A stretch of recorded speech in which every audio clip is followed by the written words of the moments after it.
We have the limited trim level for a reason today, so that's why we're looking at the interior of this new 2024 Toyota RAV4 Limited. Stay tuned. Now coming to the interior, this is exactly where the limited trim level shines. This is a very luxurious cabin for a small mid-sized SUV that's only worth $40,000. Starting with the door panel, we have soft touch plastic with this very fancy copper contrast stitching, 2 memory seats, and all your switchgear with a leather-padded armrest. I love how you have a lot of storage down below and nice RAV4 branding by the speakers and on the door sills. Coming to the seats, these are very nice and comfortable, perforated soft touch leather seats, and I love the color combo right here. These will be 8-way power adjusting with 2 ways of lumbar, and it is very easy to get in and out despite it being 8 inches off the ground. Starting with the steering wheel, we have a very nicely leather-wrapped steering wheel that will be heated, and I love holding onto this because it feels very good to the hand.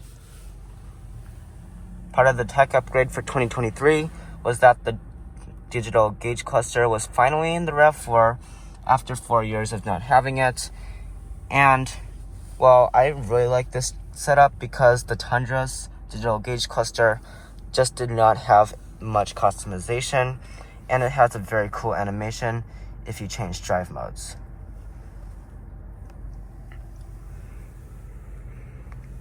Coming to the materials, we have soft touch plastic along the upper dash, more soft touch plastic in a different color with copper contrast stitching a little bit by your knee, and some nice aluminum.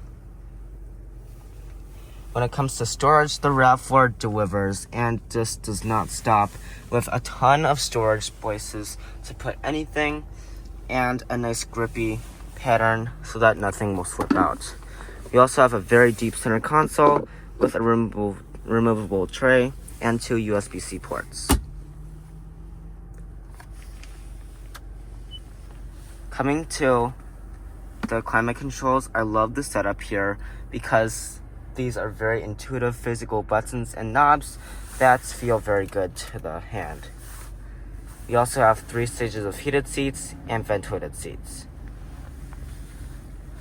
Now moving on to the infotainment system, we have Toyota's latest audio multimedia system in the 12.3-inch setup.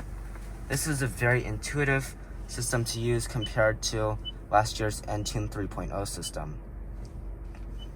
We have navigation and wireless Apple CarPlay and Android Auto with a place to put the wire if you need the wired Android Auto and a wireless phone charger. Now when it comes to the backup cameras, I really like this setup here because as you can see, we have a 360 bird's eye view camera that can be activated through the settings. But for now, we have high resolution, active trajectory, and push a button down here to activate the 360 view. I love this because you can see exactly what is around you and a top-down view, and you can just pause it whenever you need to. This is a very safe and good setup. You also have a Wi-Fi hotspot. Now, looking up here, we have controls for a normal size sunroof, however a panoramic view is optional, and you have a normal rear view mirror with the option of a rear camera by the flick of a switch. Coming to the passenger side, this is also basically just as luxurious as the driver's side, which is a rare in most cars. We have pretty much the same door panel with missing a couple switchgear controls, and you have a nice handle. The seats will change a little bit, however they are still heated and ventilated with the same material, but they will just lose 4 ways of power adjusting, and you have the same door plates.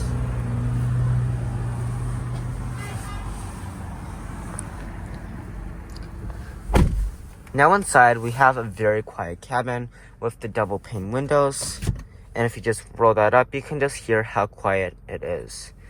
We have some nice aluminum surrounding the vents, soft touch plastic with nice copper stitching, and a ton of storage that has some grippy pattern for phones if you don't have the grippiest case.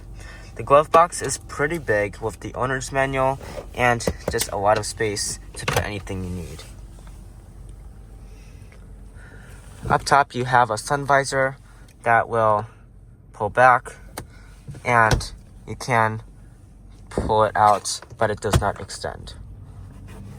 The second row of this RAV4 truly impresses with the amount of space and amenities it delivers in this class. Starting with the door panel, we have a very nice material with soft touch plastic and leather with some more plastic and a ton of storage for a big bottle. I really like how the heated seat button is right there so it doesn't take up any room in the center area. Getting in is very easy, and we do have the same exact materials, the Softex leather with the same exact color combo. You can fold the seats down easily with that lever, or you can recline it.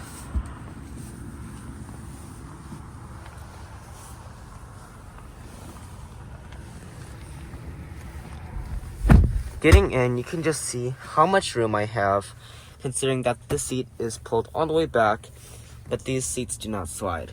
We have the all-weather floor mats down here and 2 USB-C ports to ensure good connectivity.